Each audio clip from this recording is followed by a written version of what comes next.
ప్రార్థనా టీవీ ప్రేక్షకులకు క్రిస్మస్ మరియు నూతన సంవత్సర శుభాకాంక్షలు. మా ఇంటి పేరు పశువుల పాక, పక్కింటి పేరు ఒలీవల తోట. మా ఇంటి పేరు పశువుల పాక, పక్కింటి పేరు ఒలీవల తోట. ఎదురింటి పేరు కల్వరి కొండ, మావాడ పేరు సియోను కోట. మా ఇంటి పేరు పశువుల పాక, పక్కింటి పేరు ఒలీవల తోట.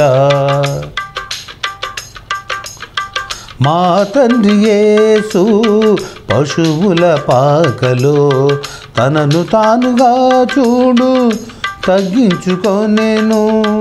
మా తండ్రి యేసు పశువుల పాకలో తనను తానుగా చూడు తగ్గించుకొనెను. కుమారుడు క్రీస్తు ఒలీవల తోటలో, కుమారుడు క్రీస్తు ఒలీవల తోటలో మోకాళ్ళ కన్నీళ్ళ ప్రార్థించే చూడు. మా ఇంటి పేరు పశువుల పాక, పక్కింటి పేరు ఒలీవల తోట. మా ఇంటి పేరు పశువుల పాక, పక్కింటి పేరు ఒలీవల తోట. మా ఆత్మదేవుడు కల్వరి కొండలో సంపూర్ణ సమర్పణ చేసెను చూడు. మా ఆత్మదేవుడు కల్వరి కొండలో సంపూర్ణ సమర్పణ చేసెను చూడు.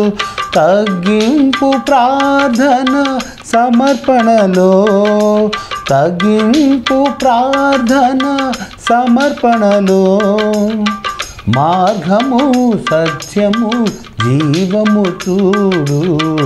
మా ఇంటి పేరు పశువుల పాక, పక్కింటి పేరు ఒలీవల తోట.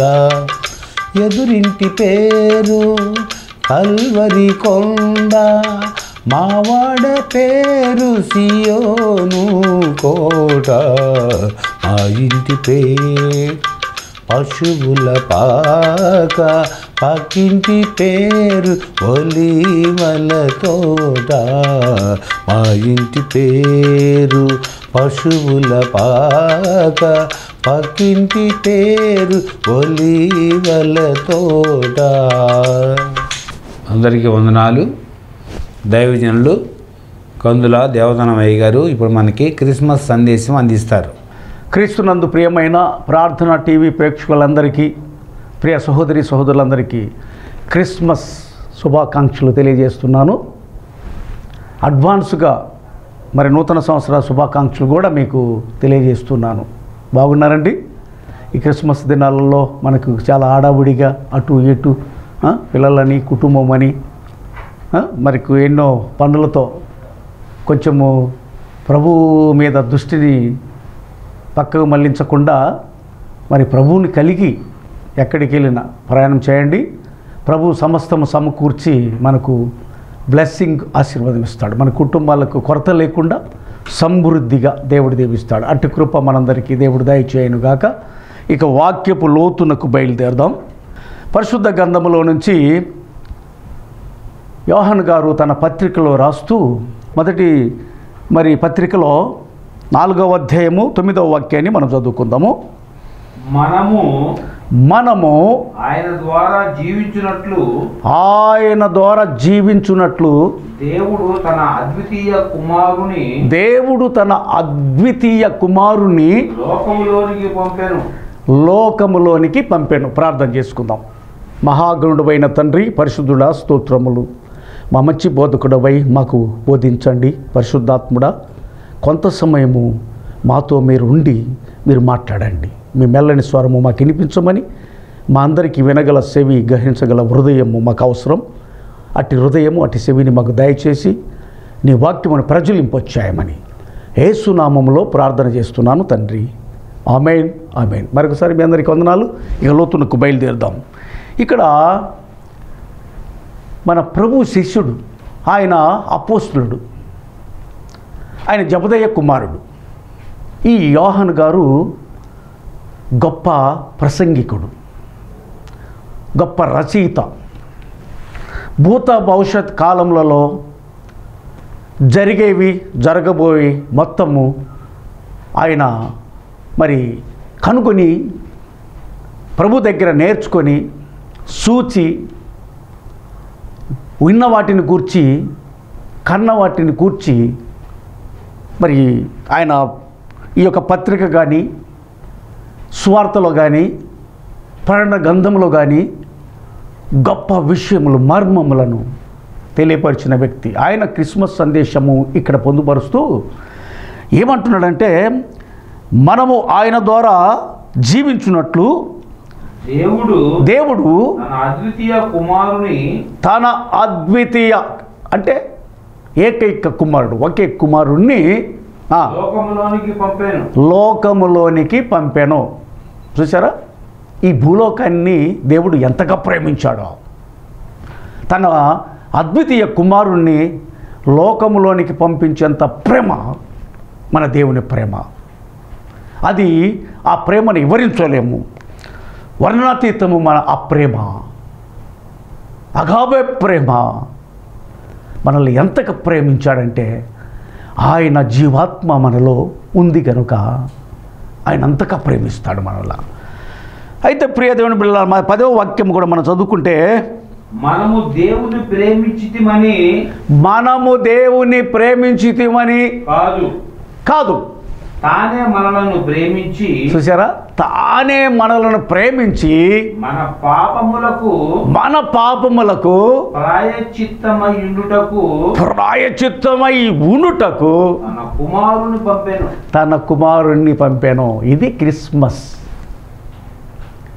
ఈ క్రిస్మస్ అంటే తన కుమారుణ్ణి మనకు బహుమానంగా పంపించాడు. అందుకని మనం కూడా ఏం చేయాలంటే, మన వారికి, కొంతమందికి, పేదలకి బహుమానాలు ఇవ్వాలి. అది అసలు క్రిస్మస్ అంటే. తన దేవాతి దేవుడైన యెహోవా తన ప్రియ కుమారుణ్ణి మనకు బహుమానముగా పంపించాడు. తెలుసా, మన పాపములను పరిహరించటానికి కోసము, మన శాపమును కొట్టివేయటానికి కోసము, మన దరిద్రతను తీసివేయటానికి కోసం ఆయన దరిద్రుడుగా ఈ లోకానికి వచ్చాడు. చూసారా, ఎంత గొప్ప భాగ్యం, ఎంత గొప్ప దేవుడు మన దేవుడు, ఎంత ప్రేమమూర్తి, ప్రేమమయుడు. ఆ ప్రేమ మనలో ఇమిడి ఉండాలని, ఆ ప్రేమను పంచాలని, కోల్పోయిన మహిమను తిరిగి మనకు దయచేయటానికి దేవుడు మనకు తన ప్రియ కుమారుణ్ణి మనకు పంపించాడు.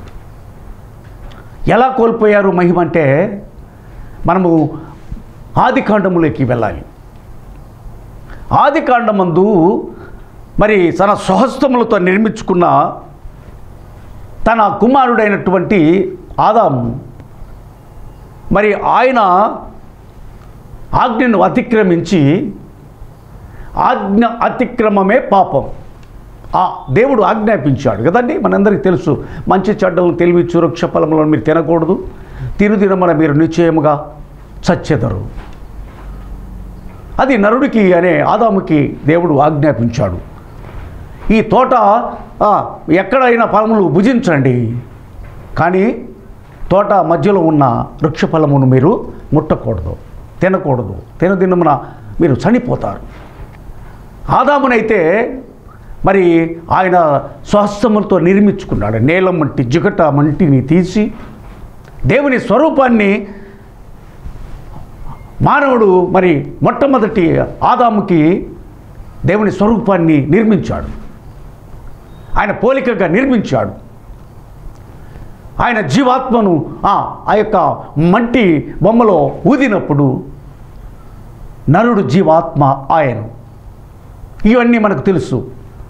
అయితే ఇక్కడ ప్రభు రాకడ విధిలో ఆయనకు ఒక శరీరము కావాలి. మరి అట్టగానే నిర్మించి దేవుణ్ణి పంపించవచ్చు కదా తన ప్రియ కుమారుని. మనం అర్థం చేసుకోవాలి. గమనించినట్లయితే ప్రియ సహోదరి సహోదరుడా, అట్లాగా పంపించడానికి కుదరదు. అప్పుడంటే మరి స్త్రీ లేదు. అయితే ఇక్కడ మనము గమనించినట్లయితే ఇక్కడ ఏం జరిగిందంటే మరి అప్పటికి మరి గాఢనిద్ర కలగజేసి పక్కటెంకని తీసి మరి స్త్రీగా నిర్మించాడు. అప్పుడు ఆమె గర్భమున మరి కయ్యోను ఏబేలీలు పుట్టడం జరిగింది. అప్పుడు ప్రసవించటం అనేది మనం ఇన్ని చూస్తున్నాం వాక్యంలో. మరియమ్మని ఎన్నుకున్నాడు, కన్యకను ఎన్నుకున్నాడు, పరిశుద్ధాత్మను ఆ గర్భంలోనికి పంపించడానికి దేవుడు ఉద్దేశించాడు. ప్రణాళిక, అనాదికాల సంకల్ప ప్రణాళికలో దాగి ఉన్న రహస్యం అది. యోహాను పత్రికలో 4:14 మరియు తండ్రి తన కుమారుని లోక రక్షకుడుగా ఉండుటకు పంపి ఉండుట మేము చూసి సాక్ష్యమిచ్చుచున్నాము. చూసారా, యోహాను గారు స్టేట్మెంట్ ఇస్తున్నాడు. మేము సాక్షులము. ఆయన ఎట్లా జన్మించాడో మాకు తెలుసు. అసలు మేము కన్నవాటిని విన్నవాటిని కూర్చి సాక్ష్యం చెప్పకుండా ఉండలేము అనే సాక్ష్యము పంచుతున్నప్పుడు మరి యోహాను గారికి ఎన్నో ఇక్కట్లు ఎదురుపడ్డాయి. అయినా సరే ఆయన లక్ష్య పెట్టలేదు. దేవుని ఆత్మ ఉన్న బిడ్డలు లక్ష్య పెట్టారు. సలసల కాగే నూనెలు పడివేసిన లక్ష్య పెట్టలేదు. పద్మాసు దీపంలో పడేసిన లక్ష్య పెట్టలేదు. దేవుని కొరకు అన్వేషిస్తూ ఉన్నాడు. గొప్ప గొప్ప దర్శనాలు పొందాడు. ఈయన క్రిస్మస్ సందేశం మాట్లాడుతున్నాడు. చూసారా? అయితే ప్రియ దేవుని పిల్లలు ఈ విధంగా మాట్లాడుతూ మరి దేవుడు మరి ఎలా వస్తాడు ఏంటన్నది మత్తయి గారు రాస్తున్నాడు. చూడండి, మత్తయి సువార్త 1వ అధ్యాయము 21వ వాక్యం చదువుకుందాం. తన ప్రజలను వారి పాపముల నుండి ఆయనే రక్షించును. ఇక్కడ చూసారా, రక్షకుడుగా ఉండుటకు ఈ లోకానికి వచ్చాడని ప్రకటిస్తున్నాడు యోహాను గారు. మత్తయి గారు మనల్ని పాలించటానికి రక్షకుడుగా అవతరిస్తున్నాడని ప్రకటిస్తున్నాడు. మనం కూడా ఎలుగెత్తి మన రక్షకుని ఆరాధన చేయాలి. ఆరాధన మనం ఎప్పుడైతే చేస్తామో అది క్రిస్మస్. క్రిస్మస్ అంటే ఆరాధన చేయటము, ఆయన ఆరాధించటము, మహిమపరచటము, ఎలుగెత్తి స్తుతించటము, ప్రభులో సంతోషించటము, ప్రభులో ఆనందించటము, సంతోషము, ఆనందం, happy happy Christmas, merry Christmas అని మనము సంతోషించి ఆనందించే భాగ్యం. ఎందుకంటే రక్షకుడు, పాప విమోచకుడు, మన పాపములను బాపటానికి వచ్చినటువంటి పావన మూర్తి మన ప్రభు. ఆయన లోక రక్షకుడు. ఈ లోకాన్నంతా రక్షించటానికి రక్షకుడు. లోకములో ఉన్నదంతా మరి తీసివేయటానికి, లోకములో ఉన్నదంతా ఆ చెడుగును తీసివేయటానికి, పాప పంకిలమును కడగటానికి, పవిత్రపరచడానికి ఆదాము నిర్మించి ఆ విధంగా చేస్తే ఆయన మరి తినకూడని వృక్ష ఫలములు తిని పాపము తీసుకొచ్చి పెడితే మరి ఆ పాపమును బాపటానికి రక్షకుడుగా అవతరించిన అవతార పురుషుడు యేసు ప్రభుల వారు. మొదటి ఆదాము ద్వారా పాపం సంక్రమిస్తే కాటపటి ఆదాము ద్వారా మనకు రక్షణ సంక్రమించింది. మనం రక్షింపబడ్డాం. అయితే యోహాను గారు తన యోహాను సువార్తలో రాస్తూ అంటాడు, ఆ 1వ అధ్యాయంలో ఈ వాక్యం ఎక్కడుంది, ఈ దేవుడు ఎక్కడున్నాడు, యేసు ప్రభు ఎక్కడున్నాడు అనే విషయాలు మనము గమనించినట్లయితే అక్కడ యోహాను సువార్త 1వ అధ్యాయము 1వ వాక్యములో మనకు తేటగా పొందుపరిచాడు. ఆదియందు వాక్యము ఉండెను, వాక్యము దేవుని యొద్ద ఉండెను, వాక్యము దేవుడై ఉండెను, ఆయన ఆదియందు దేవుని వద్ద ఉండెను. ఎక్కడున్నాడు మా ప్రభు? దేవుని వద్ద ఉన్నాడు, పరలోకములో ఉన్నాడు. విడిచిపెట్టకూడని భాగ్యం ఎంచుకొనలేదు. అది భాగ్యమని ఎంచుకోనలేదు. భూలోకానికి రావాలి, తన ప్రజలను రక్షించాలి, తన పాపముల నుంచి విముక్తి కలగజేసి కోల్పోయిన మహిమను తిరిగి ఇవ్వటాని కోసం అవతరించిన మహనీయుడు. ప్రత్యక్షమైన అంటాడు 4వ అధ్యాయము 2వ వాక్యం చదువుకున్నట్లయితే, యేసుక్రీస్తు శరీరధారి వచ్చునని ఏ ఆత్మ ఒప్పుకునునో అది దేవుని సంబంధమైనది. యేసుక్రీస్తు శరీరధారి అయి, శరీరం కావాలంటే మరి స్త్రీ గర్భం కావాలి. ఇప్పుడు ఆదాము నిర్మించాడు. ప్రభుకు అసాధ్యం అనేది ఏం లేదు. ఆయనకు చేయాలంటే భూమి ఆకాశములను సృజించిన దేవుడు, ఆయన సృష్టికర్త, సముద్రమును పాయలు చేసిన దేవుడు, మరి ఆ 6 నెలల్లో నడిపించిన దేవుడు, పగలు మేఘస్తంభము రాత్రి అగ్నిస్తంభంలో తన ప్రజలను నడిపించిన దేవుడు. ప్రభు తన ప్రియ కుమారుని తీసుకురావాలంటే ఎటనే తీసుకురావచ్చు. కానీ ఇప్పుడు జరుగుతున్న వృత్తాంతము ఏంటి?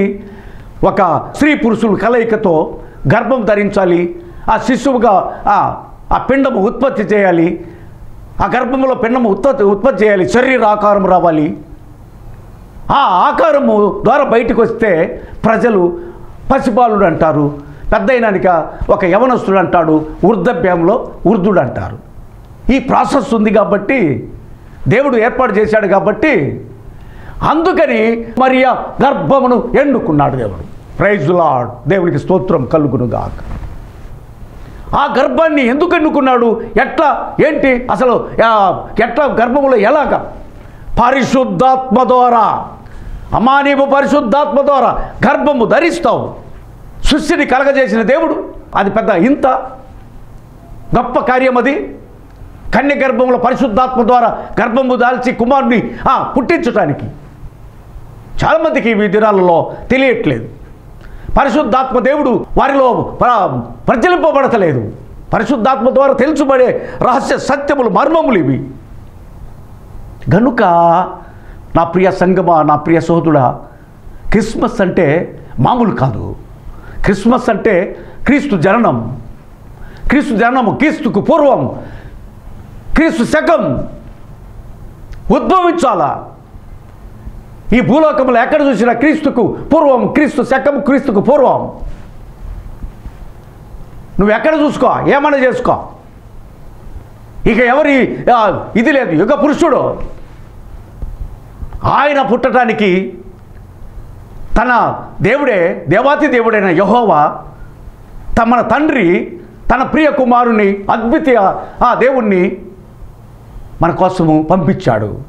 మనల్ని ప్రేమించాడు. పాపములతో శాపములతో కొట్టబడుతున్నారు, వారికి కోల్పోయారు మహిమను, తిరిగి వారికి ఇవ్వాలి అంటే నువ్వు వెళ్ళాలి, శిలువ యజ్ఞం చేయాలి, నీ రక్తంతో కడగాలి, పాప ప్రక్షాళన గావించాలి, వదకు తేబడిన గొర్రె పిల్లలాగా నువ్వు వధించబడాలి. ఓకే నాయనా, ఓకే తండ్రి, నీ చిత్తము నెరవేరుస్తా అన్నాడు. తండ్రి చిత్తము నెరవేర్చడానికి వచ్చాడు. మన పాపంలో బాపటానికి వచ్చాడు. కోల్పోయిన మహిమను తిరిగి ఇవ్వటానికి వచ్చాడు.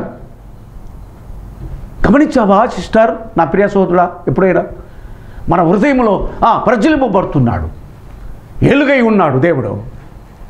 ఈ లోకమునికి వెలుగు. అది వరకు చీకటి ఉంది, పాపము సంచరిస్తూ ఉంది, పాపం భూలోకమంతా నింపబడి ఉంది. వాయువర్సలేని జీవితం, భయంకరమైన పాపం ప్రజ్వలింపబడుతుంది. పాపం భూలోకమంతా వేలుతుంది. తండ్రి చూశాడు, ఈ పాపాన్ని తీసివేయటానికి తన ప్రియ కుమారుని మన కోసం పంపించాడు. అది క్రిస్మస్. మనం క్రిస్మస్ సెలబ్రేషన్ ఆనందిస్తూ గంతలేస్తున్నామంటే కారణం ఏంటి?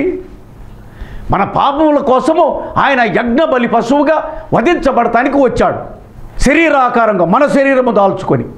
ఫిలిప్పీలకు రాసిన పత్రికలో 2వ అధ్యాయంలో 5-6 వచనాలు మనం చూసినట్లయితే అక్కడ ఎలాగ వచ్చాడు, ఆయన ఏంటి, ఎంత రిక్తుడుగా వచ్చాడు, ఆ భాగ్యం ఏంటి అనే విషయాలు అక్కడ మనకు బోధపడతాయి, అర్థమవుతుంది. అక్కడ దీనుడుగా, కడదీనుడుగా రిక్తుడుగా వస్తాడు. క్రీస్తు యేసునకు కలిగిన ఈ మనస్సు మీరును కలిగి ఉండుడి. మన దేవుడికి ఎంత మనసు, జాలి మనసు, ఎంత జాలిపరుడు, ఎంత దయామయుడు, కృపా సత్య సంపూర్ణుడు, దయా దాక్షిణ్య పూర్ణుడు.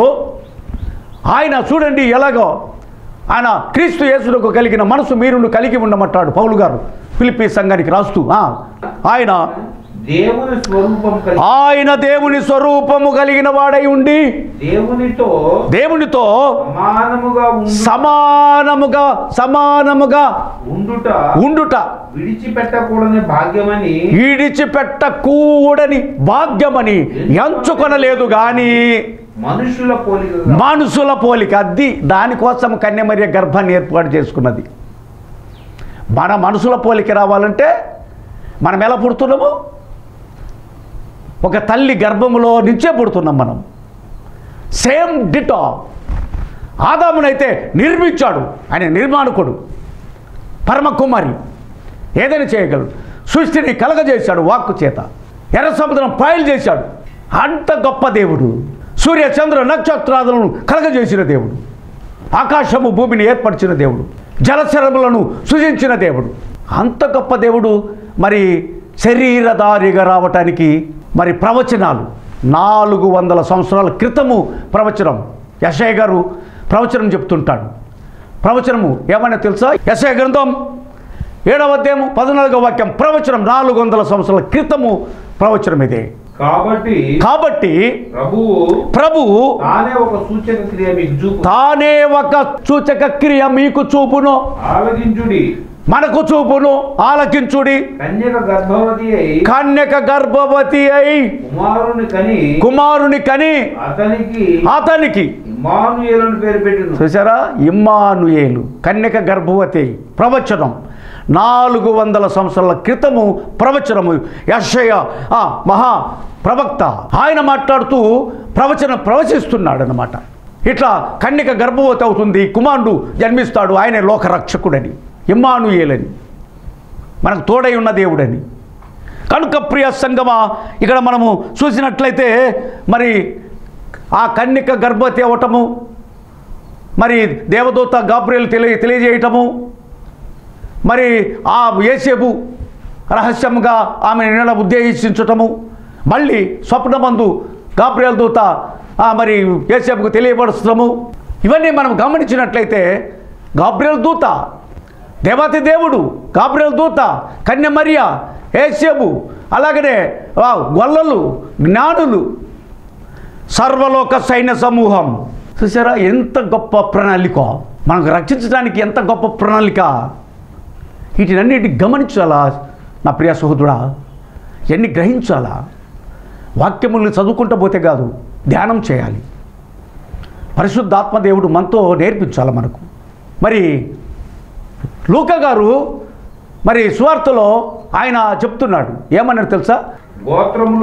గోత్రములో దావీదు వంశములోను గోత్రములోను పుట్టినవాడు గనుక తనకు భార్యగా ప్రదానము చేయబడిన గర్భవతి అయ్యున్న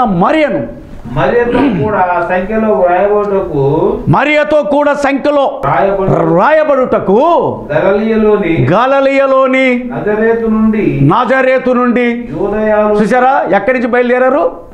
నాజరేతు, గలిలయలోని నాజరేతు నుంచి బయలుదేరి దావీదు ఊరికి వెళ్ళాను. వారు అక్కడ ఉన్నప్పుడు ప్రసవ దినములు నిండెను. ఆమె తొలిసూళ్ళు కుమారుని కని పొట్టి గుడ్డలతో చుట్టబడి సత్రములో స్థలము లేనందున ఆయనను పశువుల తొట్టిలో పరుండబెట్టాను. రాజు ఎక్కడ పుట్టాలో అక్కడే పుట్టాడు. అసలు యూదా గోత్రం అంటే ఏంటి? మా యాకోబుకి లేయాకు కలిగిన 4వ కుమారుడు యూదా అని పేరు పెట్టారు. యూదా అంటే స్తుతించుట. ఈ గోత్రము ఉద్భవించి మరి ఆ అంచెలంచెలుగా ఆ యొక్క తరతరాలు మారిన, ఆ 3 తరాలు మారిన తర్వాత యేసు ప్రభు జన్మించాడు. లేఖనాలు సారంగా అదే మరి మా గొలలో జ్ఞానులు ఉన్నారంటే పరుగున వచ్చారు అది చూసుకొని. ఏది తూర్పు దేశంలో నక్షత్రాన్ని కనుగొని రాజు పుట్టాడని తెలుసుకొని పరుగున వచ్చి రాజును అడుగుతున్నాడు. ఏ రోజు రాజును, యూదుల రాజుగా పుట్టినవాడు ఎక్కడా అని. రాజు చెప్తాడండి. కనుక్కున్నాడు. అందరిని శాస్త్రులను పిలిచాడు, పరిశీలన అందరిని పిలిచాడు. ఎక్కడ పుడతాడంటే యూదా దేశము బెత్లెహేమ, యూదా ప్రజలలో నువ్వు ఎంత మాత్రం అల్పమైన దానివి కావు, నీలోంచి ఇశ్రాయేలును పరిపాలించే అధిపతిని తీసుకొస్తానని లేఖనం ఉంది. లేఖనం నెరవేర్పు అది. అలాగనే ఆ దూత వెళ్ళి పొలముల కాపరులకు వర్తమానం చెప్పినప్పుడు పరుగున వచ్చి వాళ్ళు ఆరాధించారు, గంతులు వేశారు. అది క్రిస్మస్ సందేశం అంటే, క్రిస్మస్ ఆనందం అంటే అది. సంతోషం, ఆనందం, మహదానందం, గంతులు వేసే అనుభవం. ఎందుకంటే ఆయన లోకరక్షకుడు, పాపులను రక్షించడానికి క్రీస్తు లోకమునకు వచ్చాను. కనుక ప్రియ దేవుని బిడ్డలారా, ఈ వాక్యములో మనం చూసినట్లయితే మూలవాక్యము, మనము ఆయన ద్వారా జీవించున్నట్లు దేవుడు తన అద్వితీయ కుమారుని లోకములోనికి పంపెను. అది స్టేట్మెంట్. ఇవన్నీ మనము హృదయ అంతరంగంలో భద్రం చేసుకోవాలి. ఇంత ప్రణాళిక ఉంది మన మానవాళిని, భూలోకాన్ని రక్షించడానికి. భూలోకాన్ని దేవుడు ప్రేమించింది అందుకోసం. అందుకే దేవుడు ఎంతో లోకమును ప్రేమించాను. భూలోకాన్ని దేవుడు ఎంతగా ప్రేమించాడంటే, ఎందుకు ప్రేమించాడంటే ఆయన బిడ్డలం మనం, ఆయన కుమారులను కుమార్తెలము మనం. తప్పిపోయినామని, ఆ మహిమను కోల్పోయామని, తిరిగి మహిమను మనకి ఇవ్వటానికి కోసమని రక్షకుడు వెలసాడు, అవతరించాడు. రక్షకుడు ప్రత్యక్షమయ్యాడు, ఆ జీవం ప్రత్యక్షమైనంటాడు. కనుక తన ప్రియ కుమారుణ్ణి మన కోసము అద్వితీయ దేవుడిగా మన కోసం పంపించాడు. రక్తం చిందించి పాప ప్రక్షాళన గావించాడు. తండ్రి నీ చిత్తం నెరవేర్చాను సమస్తం. ఇది క్రిస్మస్ సందేశం. ఈ క్రిస్మస్ దినాలలో మనము సెలబ్రేషన్ చేసుకోవటం మంచిదే, అన్నీ చేసుకోవటం మంచిదే, అన్నీ చేసుకోను. కానీ మన హృదయంలో ఈ చెడిపోయిన హృదయంలో క్రీస్తు జన్మించాడా అన్నది ప్రశ్న. ఆ తొట్టిలో ఎందుకు పరుండబెట్టాడంటే తొట్టి కంపు కొట్టే తొట్టి. మన హృదయం కూడా కంపు కొట్టే హృదయం. మన హృదయంలో జన్మిస్తే పరిమళ వాసన ఎదజల్లుతుంది. అందుకోసం పరిమళింప చేయటానికి కోసం, కోల్పోయిన మహిమ తిరిగేయటానికి కోసం, మనం రక్షించి ఆయన బిడ్డలుగా స్వీకరించి పరలోక రాజ్యము మనకు అనుగ్రహించడానికి కోసమే క్రీస్తు అవతరించాడు. క్రీస్తు వచ్చాడు లోకానికి. నమ్మి రక్షణ పొందిన వాళ్ళు నమ్మి రక్షణ పొందండి, పాప క్షమాపణ పొందండి, బాప్తిసం పొందండి, దేవుని యందు ప్రయాణం చేయండి.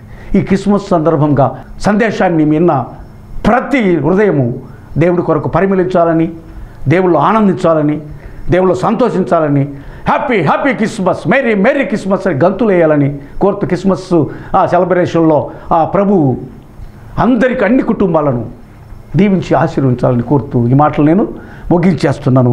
దేవుడి వాక్యమును దీవించి మన ఇంట్లో ఆశీర్వదించునుగాక, ఫలింపచేయనుగాక. అట్టి కృప మరి దేవుడు మనకు దయచేయను. ప్రార్థన చేసుకుందాం.